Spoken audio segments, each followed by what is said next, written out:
So I read a few Christian books recently and I really loved them, and I wanted to share my thoughts and my reviews. So if you've been looking for some Christian books to read, definitely stick around for this video.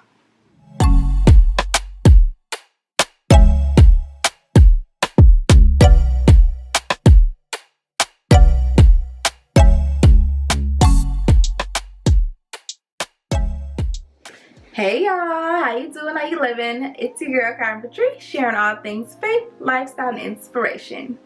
So it's been a minute since I made one of these videos because I'm just now getting back into reading more books, and I thoroughly enjoyed these books that I'm going to mention today, and so I hope you will too. So the very first book is Woman Evolved by Sarah Jakes Roberts, and I really love this book. First and foremost, I love Sarah as a person. I love her preaching style. She preaches like she's just having a conversation with you, like she just be talking, and I love that about her. Like, it seems almost informal, for lack of better words, and it's almost just like you just kicking it with one of your homegirls, and she really telling you how it is, and she's like, dang sis, I really need to hear that. Okay, like Sarah is one of a kind, and I love her.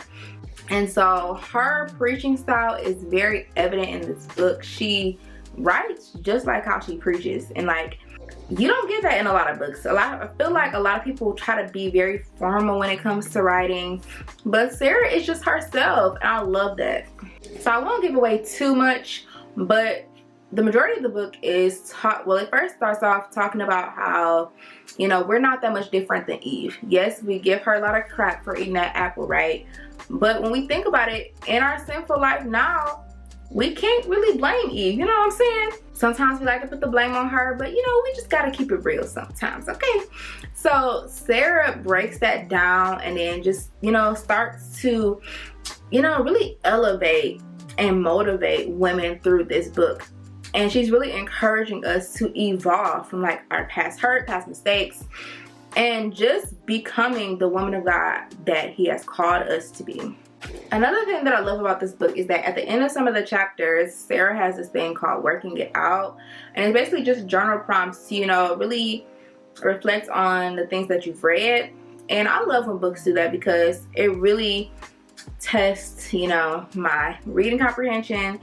It tests like what I'm taking from the book, and it really just motivates me to write more because I am a blogger.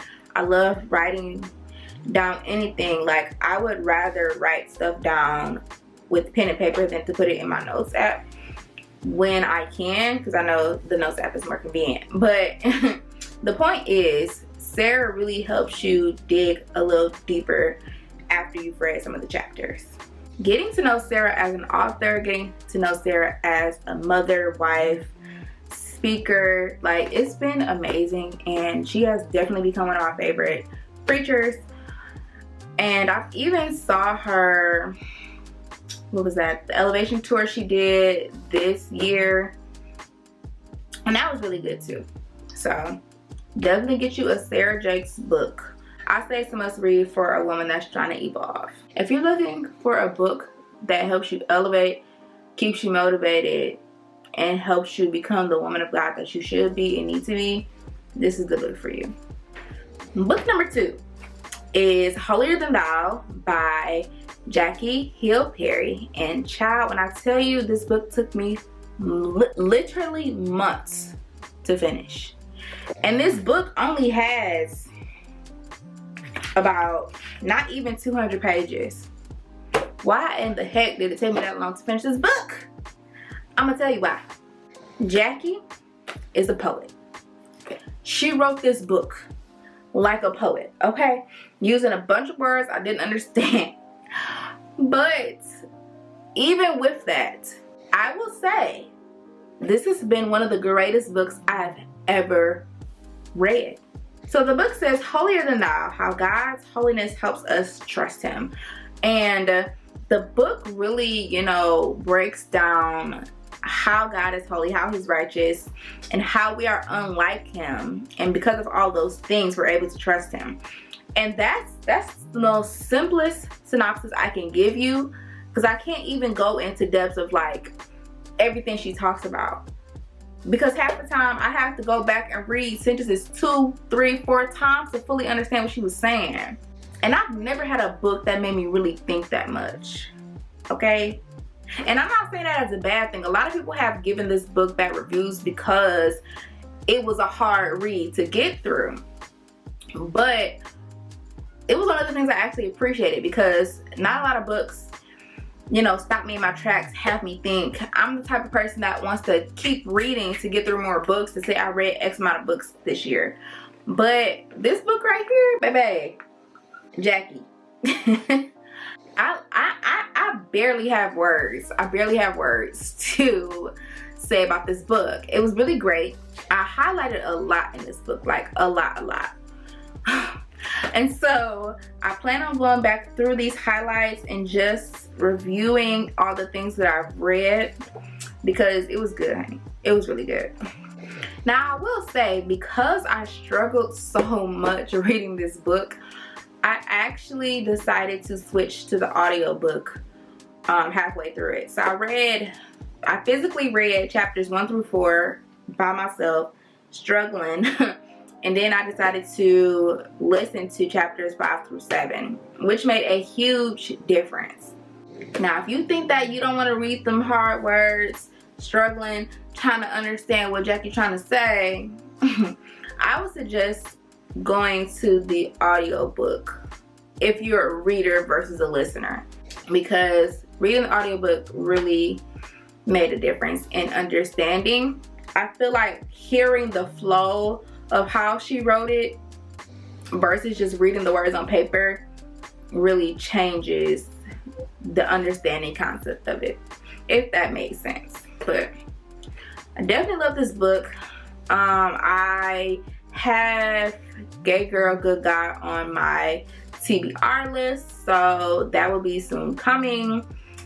And yeah, I'm also going to Jackie's conference, which is about to be bomb, I already know. And that's book number 2.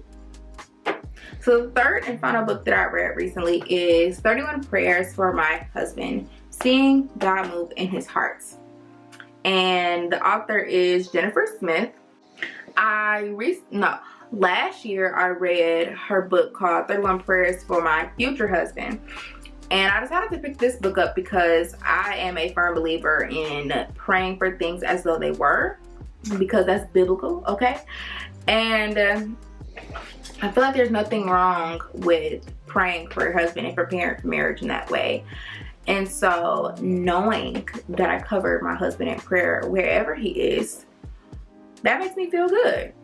Prayer is a powerful thing, and I firmly believe that God is moving on not only my behalf, but his behalf as well. It talks about praying for his finances, praying for his mind, praying for his spirit, like all those things. And I think it's really great. Of course, because I'm not yet married, some parts of the prayer didn't pertain to me, and that's completely fine, because I just believe, like, if those things were to arise, I had already prayed for it.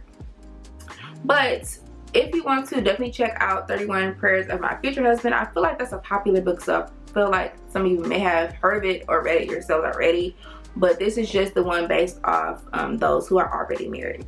For those who watch my channel that may already be married, you want to check out more books, she and her husband have written several books concerning marriage and maybe dating. I'm not quite sure about the dating part, but it's great. Check them out. Y'all know I'm good for a good book haul, a good book.